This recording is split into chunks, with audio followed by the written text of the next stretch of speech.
Hey guys, Dustin, the PPC Pros. We're going to talk about Google Ads versus We're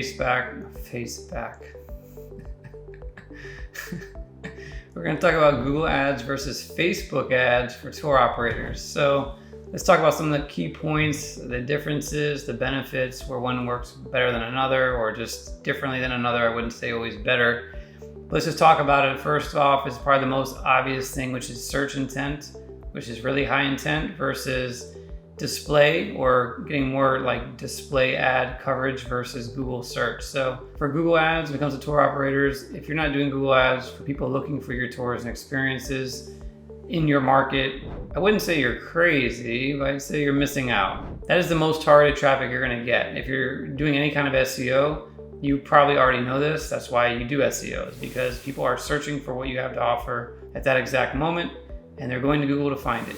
It's not the only way they're finding it, but that's a huge way they find it. So Google Ads puts us right in front of those people, right at the top of the page. So it's really easy for them to find you. Where for Facebook ads, it's display based, meaning that they're not searching for you at that moment. There might be other ways you can increase the intent or the likelihood of connecting with that person, getting them to book, such as focusing on remarketing. Remarketing customers who have been to your website or done other things. But for that matter, Google does have the market on intent. It is a little more expensive, of course, in terms of cost per click usually. Not always, but it can be, versus Facebook. But even that, I mean, honestly, you might see CPCs of anywhere from 50 cents to $2 or $3, depending on your market, the time of year, everything. And then Facebook, you get a lot more coverage for your dollar, but your cost per clicks could be higher than that. And the other side of it is, just to kind of tie into this, is that Google Ads charges you per click. Facebook charges you per impression. So it's a very different model in terms of how you pay for the traffic as well. Something you want to consider. The other thing is with the high intent and that sort of thing, you've got somebody who's searching on Google who might be shopping around a little bit more because now they're in that research mode. They're looking for an operator or for somebody to provide this fun time for them. And they're going to see other people in the Google results as well, most likely. In Facebook or Instagram ads, it's not the case. For the most part, they're going to see your ad at that moment and nobody else's because they're not in that shopping mode. They might begin to start seeing more ads for their operators once they engage with you, assuming anybody else is running ads in your market. That's not an OTA.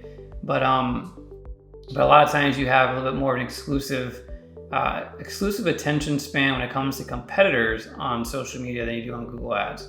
Not always, but just kind of the case. As far as location targeting, this one's a little bit in the nitty gritty of things, but for Google Ads right now, you can target particular locations, regions. So let's say you're in a specific market and you want to target people in destination. Well, in Google, you're targeting everybody in destination. With Facebook and Instagram ads, you actually have a slightly different option. You can target people who, for all intents and purposes, are traveling to that location. So now this is a much more targeted group of people if you're marketing people who are not locals, which most of the time that's your market, the people who are traveling in. So you do have a really good advantage with Facebook ads in the targeting department for local geo-targeting to only target people who are traveling to a location. So that should not be overlooked. It's pretty cool. And I wish Google would add something like that. Google Ads is mainly text. So the next thing is the ad creative. Google Ads is mainly a text ad format. Of course, you can add images for remarketing, and you should. You can add video for YouTube or YouTube remarketing, and also in your regular ads, which you should. But for the most part, a lot of the traffic you're going to get, and of course there's Google things to do, which is another category, another story, but it's going to be search, which means that you just need good text ads that lead to your landing pages. Well, text ads are super easy to create. I know not everybody can fit the 30 character headlines very well all the time, but aside from that, they're super easy to create. They last a while because, again, it's search intent. You're not going to have the same person doing searches all the time. So a lot of times those ads can last for a lot longer. Where in Facebook, or Facebook, Instagram, you're going to be using creative that's either video, images, or both. So it can take a little bit more time to come up with the creative. And of course, there's still text involved with that as well.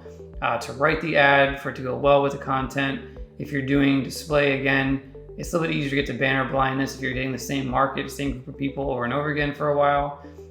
This is, again, assuming you're not doing something else to negate that. but just coming up with the creative can be a little bit more challenging and time consuming. But on the flip side to that, it could also be very engaging. So just think about it from that perspective. You got text ads, which is, what people expect from Google search these days. And then you've got Facebook, Instagram, where it's very visual, and it's what people expect over there these days. One other aspect to this is also, what about tour operators or experiences that people are not actively searching for? So this is where Facebook can do a much better job, in my opinion, than Google, unless we're talking about YouTube ads or something like that, of getting awareness. So let's say you have some ridiculous, it doesn't have to be ridiculous, some tour that nobody even searches for yet because it's so new, so disruptive or whatever. How do you get people to know? How do you get people to start searching for it? Well, that's where Facebook ads and Instagram ads could do a great job, because you can just target a market that would likely like your experience, or just the market in general, show them that experience and have them book. When it comes to Google search, that's just not going to happen. There's nobody looking for it. The closest thing you can do on Google search would be things to do in whatever city, or that type of a search, which is very, very generic. And a lot of times you end up with a very expensive cost per booking, if you even get bookings, because people's intent might be completely different from what your experience offers with something like a things to do. So just keep that in mind. One last thing is attribution, not to be overlooked either. Google, in my opinion, has a much better model for attribution, which is just basically a fancy word to say that you're tracking your accuracy, getting data back, like connecting to your booking platforms. Also, like the time range that Google will track a conversion. In Google Ads, the default way to track would be about a 90-day cookie for their pixel. This is going to be changing soon, but for the most part, in Google Ads tracking, if you do it that way, it's 90 days. And then if you're using analytics and importing that into Google for tracking, I know we're talking nerd stuff here, but you have a much longer window than that. For Facebook ads, you have a default 7-day window, and then you can look back as far as 28 days, but Facebook optimizes basically within that 7-day mark. So if it doesn't happen in 7 days, you may not see it in your reporting. Now, people might still book on day 15, but you may not see that reported back in Facebook ads. Not to mention, there's a huge issue with the iOS, users, so Apple users with Facebook, where people are not being tracked well. So Facebook's got a lot of hurdles to overcome when it comes to tracking that Google just doesn't have for the most part, or they're not as serious.